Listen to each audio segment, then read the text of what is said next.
Assalamualaikum warahmatullahi wabarakatuh. Halo semua, selamat datang kembali di channel ini teman-teman. Saya ucapkan banyak terima kasih atas support dan dukungannya sampai sejauh ini. Yang sudah subscribe, like, dan komen semoga berkah. Amin. Nah, di video terbaru kali ini, materi yang akan dibahas yaitu tentang lanjutan Negara Kesatuan Republik Indonesia part kedua. Nah, untuk teman-teman yang baru bergabung, bisa ditonton dulu video part satunya supaya tidak ketinggalan sama materinya. Nah, teman-teman, di video part 1 kemarin sudah banyak dibahas nih mengenai teori negara dan bagaimana terbentuknya Nusantara kita ini. Kemudian di video part kedua ini, kita akan fokus melanjutkan pembahasan mengenai sejarah negara Indonesia sampai ke masa penjajahan, kemudian teori kesatuan negara Republik Indonesia, dan yang terakhir yaitu membahas mengenai wilayah Indonesia. Masuk ke pembahasan yang pertama, yaitu tentang sejarah Indonesia sampai ke masa penjajahan. Ini terbagi menjadi 4 subtopik yang terbagi berdasarkan kurun waktunya, yaitu ada perang perjuangan, ada organisasi dan gerakan, ada masa penjajahan Jepang, dan masa setelah kemerdekaan. Kita masuk ke perang perjuangan. Nah, sebenarnya konflik ini itu diawali dengan Belanda yang mulai semena-mena mengeksploitasi sumber daya alam Indonesia dan membuat kebijakan yang merugikan masyarakat, seperti mengenakan pajak yang berat, kemudian mengganggu adat dan tradisi. Nah, gitu ya teman-teman. Kemudian hal ini itu membuat para pemimpin-pemimpin di berbagai daerah nih berusaha untuk melawannya. Namun tentunya perlawanan ini tidaklah mudah, butuh waktu sampai berabad-abad lamanya untuk bisa terbebas dari Belanda. Namun, beribu-ribu nyawa dan para pejuang ini sudah gugur di dalam perang ini, teman-teman. Nah, di sini saya sudah merangkum nih beberapa perang perjuangan yang ada di Indonesia. Namun, ini hanya untuk diketahui saja sama teman-teman. Karena sejatinya nanti soal-soal TWK yang biasanya keluar itu sudah jarang banget nih ada namanya soal hafalan. Biasanya sudah beralih ke soal-soal penalaran. Nah, di sini bisa kita lihat bahwa ada namanya Perang Rakyat Maluku itu oleh Thomas Matulesi atau Patimura. Kemudian ada Perang Padri oleh Tuanku Imam Bonjol. Ada juga Perang Diponegoro oleh Pangeran Diponegoro. Kemudian ada Perang Puputan atau Perang Bali. Atau kata lainnya Perang Buleleng itu oleh I Gusti Ngurah Rai. Ada juga Perang Banjar oleh Pangeran Antasari. Kemudian Perang Aceh itu ada Tengku Umar, Cut Nyadin, Panglima Polim, dan lain-lain. Kemudian ada Perang Tapanuli oleh Sisingamangaraja ke-12. Kemudian masuk ke organisasi. Nah, teman-teman, tadi kita sudah membahas perang perjuangan. Meskipun perjuangan dari para pemimpin-pemimpin daerah ini belum mencapai tujuannya untuk melawan atau mengusir Belanda, namun semangat perlawanan dan upaya untuk mempertahankan bangsa ini tetap masih tercurahkan, teman-teman, masih dipegang teguh oleh namanya pemuda-pemuda di Indonesia. Nah, kemunculan organisasi oleh pemuda Indonesia ini tentunya merubah pola dari gerakan yang mulanya saat perang tadi itu banyak menggunakan fisik. Nah, sekarang ini sudah beralih melalui perundingan atau negosiasi. Nah, di sini sudah tersajikan juga beberapa organisasi yang pernah berdiri di Indonesia. Yang pertama ada Budi Utomo, di mana organisasi ini merupakan organisasi pelopor pergerakan nasional yang menginspirasi terbentuknya organisasi-organisasi lain. Kemudian ada juga Syarikat Dagang Islam yang berubah nama menjadi Syarikat Islam. Kemudian ada Muhammadiyah, ada Indes Partis yang kita kenal itu tiga serangkai. Tiga serangkai ini isinya siapa? Isinya yaitu ada Dovis Dekker, Ki Hajar Dewantara, dan Dr. Cipto Mangunkusumo. Kemudian ada Perhimpunan Indonesia. Nah, kemudian ini tuh muncul teman-teman cikal bakalnya bermunculan terus-terus organisasi pemuda-muda seperti ada Pemuda Indonesia, Partai Nasional Indonesia, kemudian ada Taman Siswa ya. Taman Siswa ini yang kita kenal itu didirikan oleh Ki Hajar Dewantara. dan kemudian ada Partai Indonesia Raya, Gerakan Indonesia, dan Gabungan Politik Indonesia. Selanjutnya, kita masuk ke masa penjajahan Jepang nih. Nah, kemudian pada masa menjelang kemerdekaan nih teman-teman, di mana pada tahun 1942 ini Jepang ini menyerbu Hindia Belanda pada saat Perang Kedua. Nah, yang menyebabkan Belanda ini mengalami kesulitan dan kehilangan kendali atas beberapa wilayah di Indonesia. Nah, hal ini terjadi karena Belanda mengalami tekanan perang juga nih di Eropa sama oleh Nazi Jerman. Nah, singkat cerita, pokoknya Jepang ini berhasil nih menduduki wilayah Indonesia, di mana Jepang ini kemudian melakukan propaganda dengan dalih itu menjanjikan kemerdekaan kepada Indonesia setelah perang nanti berakhir. Nah, janji inilah yang kemudian memicu munculnya harapan di kalangan pemuda Indonesia, sehingga timbullah gerakan-gerakan yang bertujuan untuk membantu Jepang ini melawan sekutu. Nah, di sini udah ada beberapa gerakan ya, teman-teman. Ada gerakan 3A, kemudian ada Putra atau Pusat Tenaga Rakyat, kemudian ada Jawa Hokokai ya, atau Kebaktian Jawa. Kemudian ada Chuo Sangiin atau Badan Pertimbangan Pusat, ada namanya Masyumi, ada juga Heiho atau pembantu prajurit. Kemudian yang terkenal tuh PETA ya teman-teman atau pembela tanah air ya. Nanti teman-teman bisa baca sendiri mengenai tujuan dan siapa-siapa tokohnya. Kemudian selanjutnya kita masuk ke masa setelah masa menjelang kemerdekaan lah ini. Bisa kita bilang ada peristiwa-peristiwa pentingnya. Nah, di sini saya sedikit menceritakan lah, menjelaskan teman-teman ya. Ini ceritanya secara singkat saja. Eh, dari buntut janji Jepang ini teman-teman, Jepang tadi kan sudah menjanjikan kemerdekaan. Ini dibentuklah suatu badan yang bertugas untuk merumuskan dasar negara Indonesia dan merancang konstitusi sebagai landasan hukum Indonesia yang bisa kita kenal itu sebagai BPUPKI ya, atau nama Jepangnya itu Dokuritsu Junbi Chosakai. Nah, singkat cerita, akhirnya BPUPKI ini telah selesai lah teman-teman menyelesaikan tugasnya dalam menyusun rancangan dasar negara. Nah, perlu teman-teman ketahui BPUPKI ini melaksanakan dua sidang ya. Nah, kemudian setelah BPUPKI ini telah selesai melaksanakan tugasnya, dibentuklah yang namanya PPKI teman-teman ya. PPKI ini tugasnya apa? Tugasnya ini untuk menyiapkan pemindahan kekuasaan dari Jepang ke Indonesia.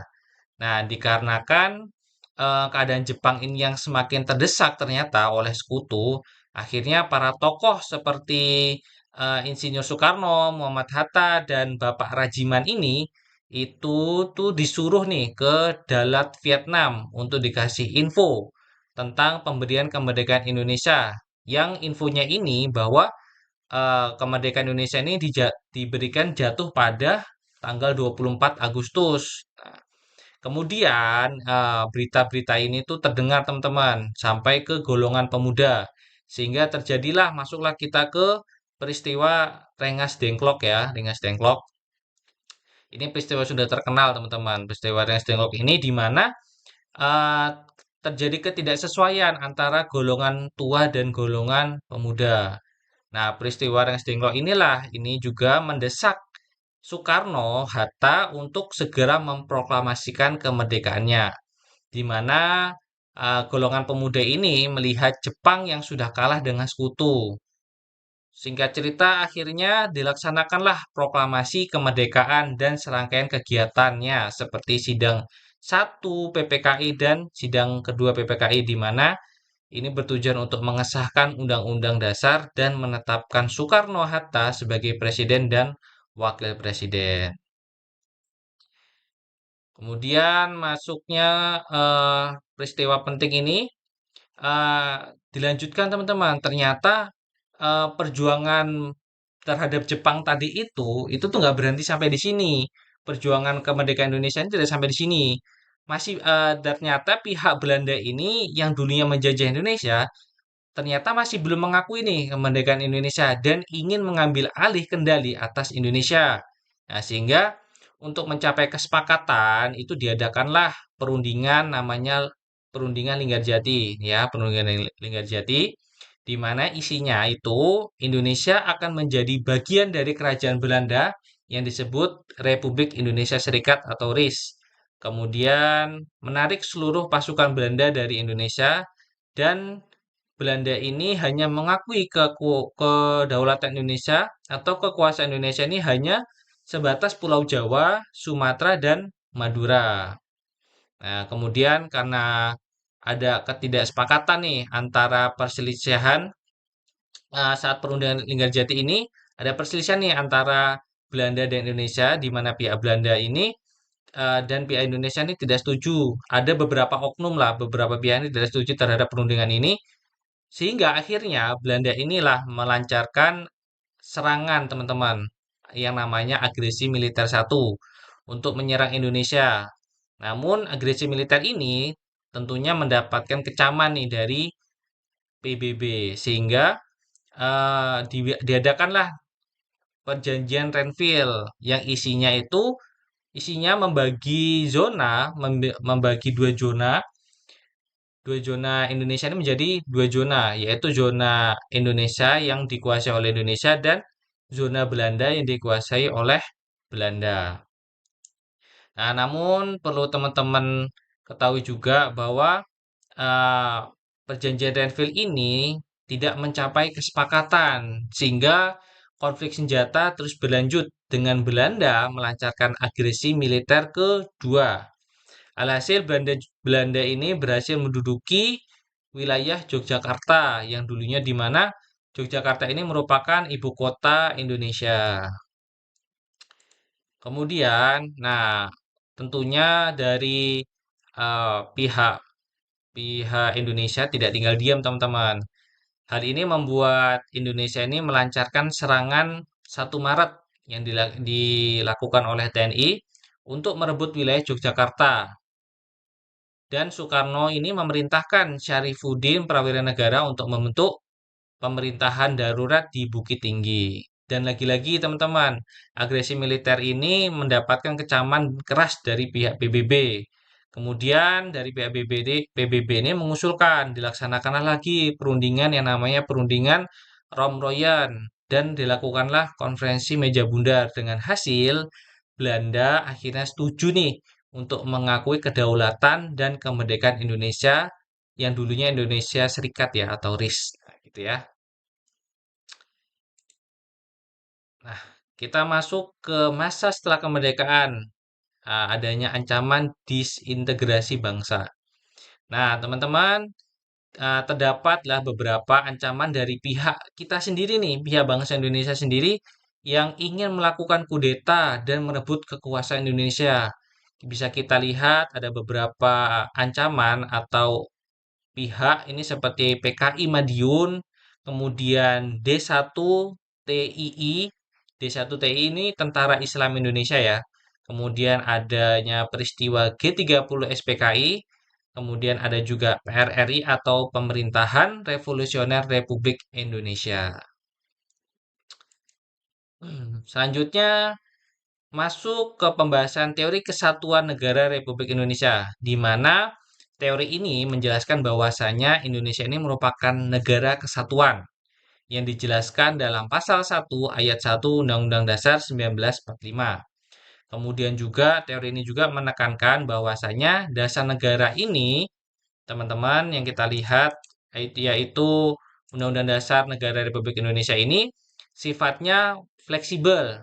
Di mana fleksibel ini artinya apa? Artinya ini dapat dirubah mengikuti perkembangan zaman. Tapi ada pengecualian nih. Pengecualian yang tidak dapat dirubah ini yaitu pembukaan Undang-Undang Dasar 1945 dan pasal 1 ayat 1. Nah, selanjutnya kita masuk tentang wilayah Indonesia. Nah, secara umum wilayah Indonesia ini terbagi menjadi beberapa batas ya teman-teman. Batas wilayah laut. Nah, dari batas wilayah laut yang bisa kita kenal ini zona ekonomi, ini tersepakatilah menjadi 3 teman-teman, di mana ada batas laut teritorial, ini jaraknya batasnya 12 mil, Kemudian ada batas landas kontinen, ini berkaitan dengan kedalaman ini, dalamannya sekitar 150 meter. Kemudian ada batas zona ekonomi eksklusif yang batas jaraknya ini sejauh 200 mil. Nah, kemudian perlu teman-teman ketahui juga bahwa secara geologi wilayah Nusantara ini merupakan pertemuan antara tiga lempeng benua, yaitu lempeng Eurasia, lempeng Indo-Australia, dan lempeng Pasifik.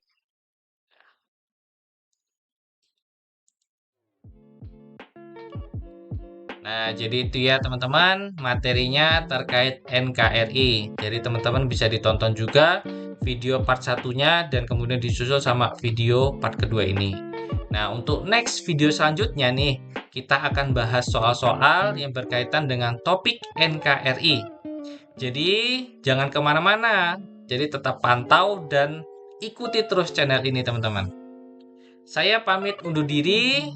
Semoga materi yang saya sampaikan ini bisa membantu teman-teman semua dalam menghadapi tes CPNS 2023 nanti. Wassalamualaikum warahmatullahi wabarakatuh.